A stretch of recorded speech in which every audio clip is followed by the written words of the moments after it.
कैसे डूबा गोविंदा का फिल्मी करियर, जानते हैं। एक वक्त था जब गोविंदा इंडस्ट्री के बड़े स्टार हुआ करते थे। 90 के दशक में उनका अलग बोलबाला था। बड़े डायरेक्टर और प्रोड्यूसर की लिस्ट में वो नंबर 1 पर रहते थे।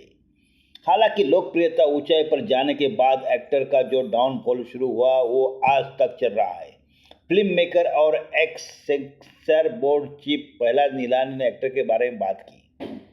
प्रहलाद नीलानी ने गोविंदा की एक्टिंग टैलेंट और परिवार को लेकर कमिटमेंट की तारीफ की। उन्होंने ये भी कहा कि इन्हीं चीज़ों ने एक्टर के फिल्मी करियर में चैलेंज का बड़ा रोल निभाया।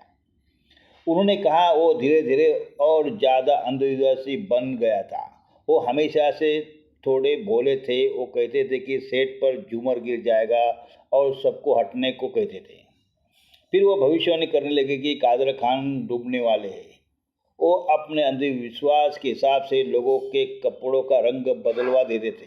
वो कुछ दिनों पर कुछ चीज़ें करने से मना कर देते थे।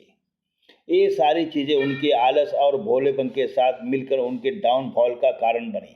प्रहलाद नीलानी ने ये भी कहा कि वो और गोविंदा कभी दोस्त नहीं थे।